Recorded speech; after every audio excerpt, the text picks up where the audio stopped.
Welcome back. I'm David Gonzalez, co-producer here at Intimacy Choreography in Conversation. If you joined us for part one, you already know how amazing Raja Benz is. And in the second half, Raja shares their vision for a consent-based practice, their experiences in the classroom, and what they see on the horizon for our industry. Before we dive back in, make sure you like, follow, and subscribe so you never miss a conversation like this. Let's get back to Raja. Consent can't be yes, no, and everything in between is maybe. Just like we can't say there's boys, girls, and everybody's in between. Because some of us, that is not where we live. We live in 3 dimensions. Yes. It has to be in 2. 5 dimensions. Well, dimension goes on a paper really well. And if how Yeah. you're making this work happen is through paperwork and X, Y, and Z, of course you want to flatten it to 2 dimensions. But the work actually happens in our bodies and between our bodies, which is 3 dimensions. Love bringing the multidimensionalness of queerness into consent, into choreography too. And I'd like to circle back to what you said, Roger, which I thought was so brilliant and provocative, is that, choreography does not have to be void of pleasure. Could you talk a little bit more about that? Yeah, I mean, not all of us come to this work with difficult relationships to our gender, our sexuality, or our performance of intimacy. And that's okay. It is also fully okay that people do have that. There have been times in my career where I have felt that I was enjoying the work, if I was deriving pleasure from, unique, specific storytelling that looks like my community, that is understood as I don't know, when you're trans especially, everybody thinks you're recruiting or you're showing pornography. And I'm like, it's not that, y'all. But yeah, I don't feel good in rooms where I can feel the pressure to make sure nobody gets hurt is more present than making a good piece of art, which people shouldn't be getting hurt. I want to be clear. I guess what I mean is I'm frustrated that a lot of the field is being we can get nothing wrong instead of why don't we try to do something right? And even if we don't get it right, we can actually remain in community and it does not mean automatically violence is happening. Sometimes it does. I want to be clear. But it's in the absence of pleasure, I think we really focus on I think in the absence of pleasure, we focus on the danger a lot. And danger can be present. But I don't know, if I had a stunt person who kept being by the way, if I got this wrong, this is really going to hurt you. I'm not going to take the jump. Right. I've never done stunts, so I'm talking out of pocket a little bit. I don't know. And I get it. But if you sell yourself as the solution to the danger that may not even be there, I think long term, where will we ever start to feel good when things feel good? Yeah. And I think lack of pleasure creates a sterility almost to the work too. And I think that comes through on stage or on film. There's something energetic that when there is joy and pleasure in the process, even if the scene isn't necessarily a joyful or a pleasurable one, I think it does have an impact on how the story is received in a way that's beyond word. There's a great irony for me. I recently reread Tonia's thesis, which I'm going to just remind everybody that she was a graduate student when she wrote this. So I know we all want to talk about, maybe that isn't always, that was a graduate student's work. Right. I just want to check that. It's not to say that I feel negatively in any way, but it was supposed to be the seedlings of the idea. And what's really important about Tonia's work, in my estimation, was that she was interested in making pleasurable scenes. She wasn't interested in making it this super clinical thing that there's no container for actual experience within. I love that you say that. We've got Tonia coming and we're going to dive deep into that conversation. You got a lineup this year, huh? Oh, yeah. Oh, yeah. No, I really appreciate the work that she did in a way that it's been interesting sort of thinking about, sort of the lineage I see for myself comes from finding her work and feeling that it spoke something very specific to me. I've taken it and Same. made it my own thing, of course, but like it was a huge inspiration to be like, wow, somebody took their graduate thesis and like imagined a whole new discipline. And like, I think we should just be making cool slutty work. And like, Yes. you know, Yes, I do it for do. fun. I'll do it for the ancestors. Not Yeah, that's she is. Well, she's alive and well. my series of like where I learned consent from was from my slutty ancestors.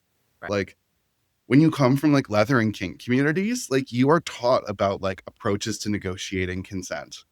That's Like right. there are direct mentorships in this. Like BDSM and leather culture is a place where we practice these things with intentionality, and a lot of those tools got translated into IC work. Yes. And so yeah, I mean, when I say like let's do it for the ancestors, like I really do mean for the generation of people who like sex could have or maybe even did kill them because our government let us down. Yeah. Well, our government's letting us down again, right? So I think of my work as having the echoes of generations who like got me here. And like it also means that not letting the like police state in be my savior in some way. Well, we're gonna have to take a little bit of break in a moment, but I just want to dive into this one question before we head to break. How do you find work, or how does work find you? Well, thank God I'm at the University of Michigan now. You missed. You miss go blue, baby. I am so abundantly lucky to be having a full-time job there. I want to shout out again, Greg. Another Greg guest really we're gonna talked to have. me and was Yeah, like, what do you mean you're not applying to this job? Because I was like, I had just moved to Philly. I was like, I'm gonna be a freelancer. And like, I don't know, I'm hearing that the industry is real tough to get gigs right now for a number of different reasons. And so I feel really lucky that I can like center my work a little bit, because what it's doing is it's allowing me to not have to focus on chasing the gig and convincing somebody that like, no, I don't have a certification, but like also like I wrote some of the first classes on this material. Not having to do that chasing, what I've been able to do is go a lot deeper into being like, oh, how does this actually work here? What are the specifics of training? Not just, you know, students, but like the specific set of students I find myself with who are often leaving in like the middle of their first and second years to go like do a Broadway show real quick. I know several humans from you that I'm working with in New York now. The still in Raja school. to Ann pipeline is so real right now because they all call me and they're like, you know, Anne? Baby, of course I know Anne. Right? But like there is absolutely like a lot of them. I can think of like 5 off the top of my hand right now. And I'm saying this because it allows me to be in conversation with people I really trust, like you and other ICs on Broadway, to be like, wait, what skills are they looking for during their training to be there? To be ready, because it's a hard industry, you know, it really is. And the more that we can teach them about how to negotiate, and obviously I know like, you know, contract negotiations, but I also mean like how to have an embodied conversation with your choreographers and with your company managers and all whoever it might need to be. Like that's a skill set we can be teaching as part of school, so that it's not like they're going to show up and just expect somebody to do it for them. That's the big criticism we got a lot, right? Is like, no one's going to hold their hands when they're out on Broadway. It's like, I think anybody said they were going to, but like teaching them how to have a conversation about like, oh, what does it mean to swing into this track? And like, those are good embodied skills to be training at this stage for them. So I feel really lucky that that's kind of been my solution to not having to find gigs lately. They're so lucky to have you. I feel super lucky to be there. So we're going to take a little break and let our sponsors do what they do. We'll be right back.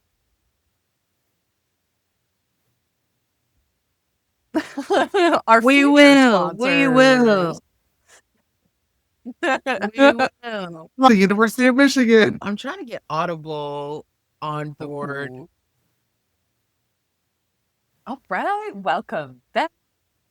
I would love to hear about, in the classrooms that you're teaching in, what are some of the most well-received tools and frameworks that you share with your students? Or what kind of things have they been really resonating with this particular group and generation?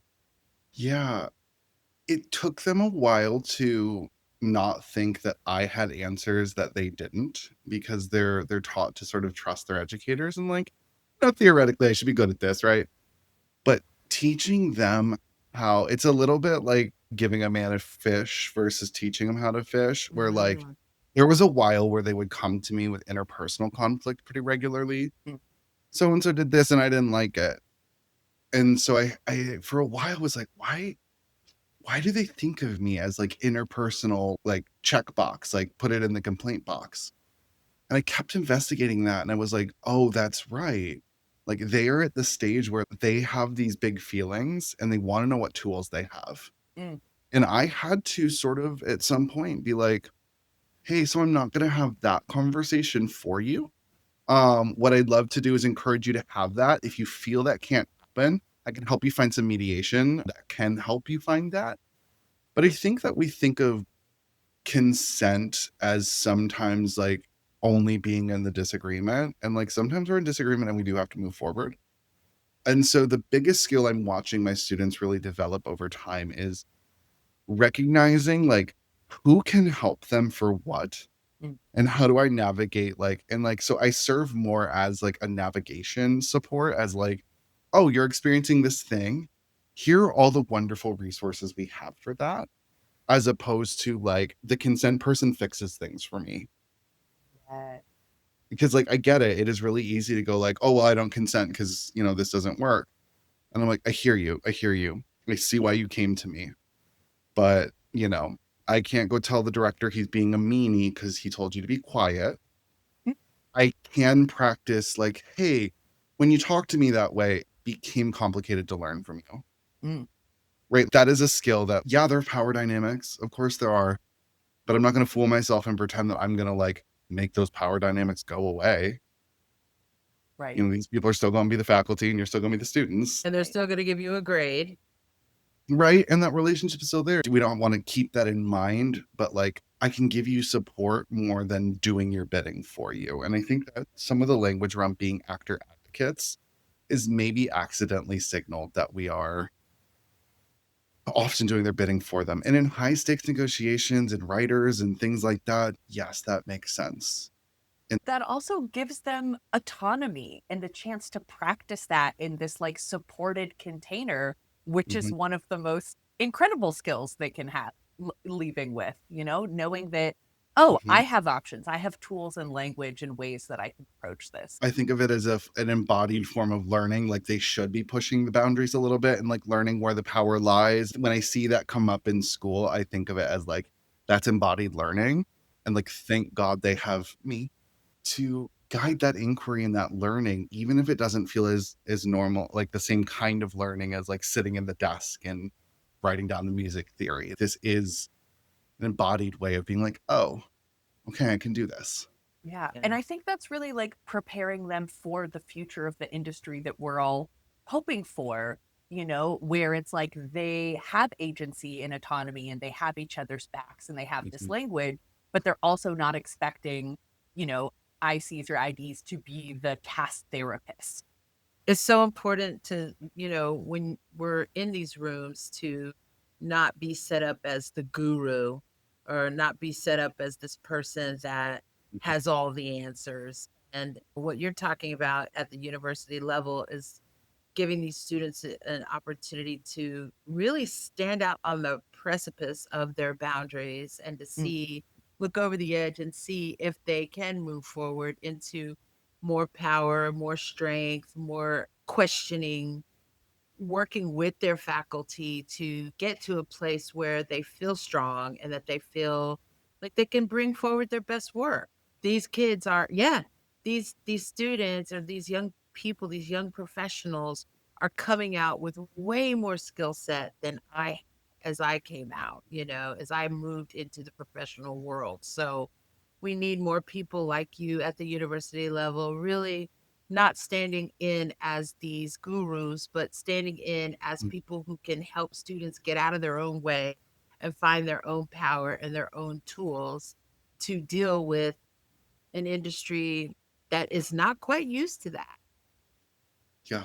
Well, and I would even say that, like, if we're going to be in educational spaces or even expect ourselves to be leaders in the industry, we have to not only choose not to present ourselves as gurus, but actually actively work against it. Because here's the thing, getting people to agree that consent is important is like low hanging fruit. Taking no effort to go, consent's good, right? Yeah. Because of that, because we are trusted, because we hold roles that are trusted, people assume without ever checking anything about us. We couldn't be where we were if we weren't really good at consent. And so if we challenge that person, we might be bad at it. And it might mean that we're the bad people. So people don't challenge the fact that, like, people present themselves in sort of guru type ways. And it is an entirely separate thing to look at people and go, please do not do. I am begging of you to see me as a human who is going to be flawed and imperfect. I might even be activated at times. The good news is I have the skills that I've been training to know what to do. I purposely make it a point to, like, have something that somebody can push back on, just so I can demonstrate to the students, like, you can give it to me. You can tell me that you don't see it that way. Because it's only when they see that their educators are willing to go, like, yeah, let's put that in conversation, that they're willing to have that conversation. You're giving them an opportunity to practice that work. You're giving them an opportunity to really trust themselves in a professional situation before they get out in the real world and are faced with that challenge. Absolutely. Oh, I love it so much. Mm-hmm. We're getting close to the end here. I just want to know, where do you think the industry is headed? Where do you think we're going as an industry? And where would you like to see it go? Yeah. Yeah. There was a time I used to think that we were going to put ourselves out of business and that was going to be a good thing. It feels like that time is much further off than we thought it was going to be. Because as it turns out, we cannot look at history as things are always continuously getting better.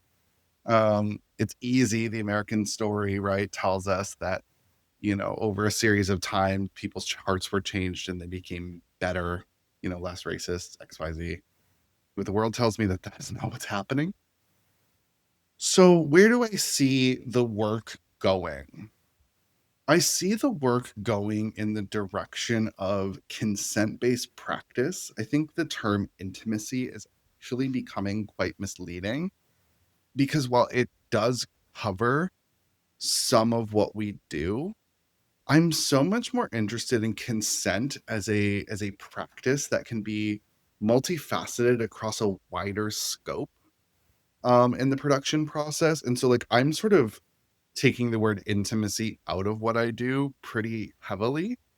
Obviously where I need to, I'm still like, yeah, I do intimacy. That's one skill set in a larger toolbox that I'm trying to create of, like, what would focusing on consent and my graduate degree being in pedagogy, right? What is the pedagogy of a consent-based world? Because many of our issues distill down to who has the power to change things, who benefits from the lack of change that's occurring.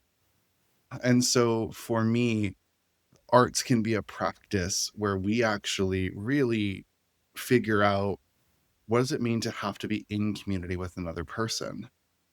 I think the isolation that we are seeing as a result of pandemic and the world, and we are becoming more and more polar. And I think that we use that as a reason to not be in community with people. And, like, sometimes, like, having a consent-based practice doesn't mean you get everything you want. It means you're in an active negotiation with people. And sometimes that's community. Like, sometimes I don't want to go to, you know, X, Y, and Z function because I would rather sit on my couch and eat chips and get high or whatever. But, like, community requires me sometimes to also not be in perfect comfort. And the more this work can move away from comfort and more towards collaboration and community, I think the better. I think it's going to take us a while to get there. I think we are seeing generations of students that are radicalizing. And I think communication is becoming harder and harder for many of us. I also think we're in societies where I would venture to guess our level of like activation, right? Our baseline sort of like somatic activation is just higher Yeah. because like we are constantly feeling like we're under threat. Until we have practices that allow us to be like, okay, the humans around me do not have to automatically evoke response. Like we are never getting out of the situation we're in until we can start doing that. And I think it's going to be hard work, and I think it's going to take a long time. So I don't think the industry in the future is going to look too different. I think we'll have to adapt the tools to stay within like compliance with an authoritative sort of violent, America that we're living in. But, for many of us, we've always been living in that, and this is not new, although it has gotten worse. Yeah. Agreed. Oh, and also I should make a joke here so we leave it on a glitch. Well, we're going to ask you, what projects are you working on now? What's exciting you about what's coming up in your calendar? What's going on? Wow. So we're closing out Titanic at the University of Michigan. Huge. That's a We're huge going show. into oh my God, they sound so gorgeous. So we'll close that out. And then I'm teaching some summer school and intro to drama. Okay. Things kids learned on intro to drama. And then, I'll be at Randolph College doing my normal teaching gig there. Because I'm going to try and just, be out in New York and Chicago, these cities I love, to be around queer people and also maybe do some IC work. Other than that, I'm back for year 3 at Michigan. I got some really great plans. Yeah. Trying things. Year 3 is being like, I think I have it. And I guarantee you next year I'm going to be like, and then we had to change things. But that's the evolution of being alive. Yeah. And I think I work not just for the musical theater department, also the theater and drama, which at Michigan is 2 separate departments entirely. Yeah. That's right. Also opera and also dance. Wow. Because of that, I have neglected my own social needs and my own joy a little bit. Yeah. It's no secret that Michigan has gone through some really hard times, especially with the passing of Gavin Creel this year. We've had to show up for our students in really real ways.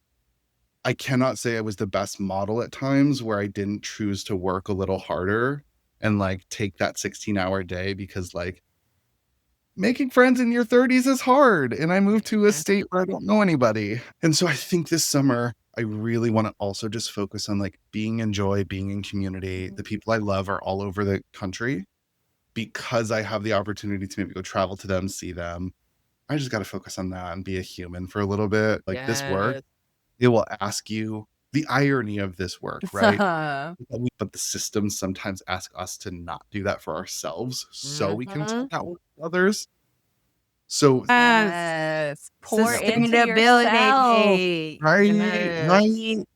Yeah. And then that way all the queer and trans producers there will be like, you're in New York, and be like, I sure am. Yes. Let's do some consent work. I don't know. Well, my God. Incredible. Thank you so much for talking with us today. Thinking about me, season 3. I feel so lucky. Yes. Love you so much.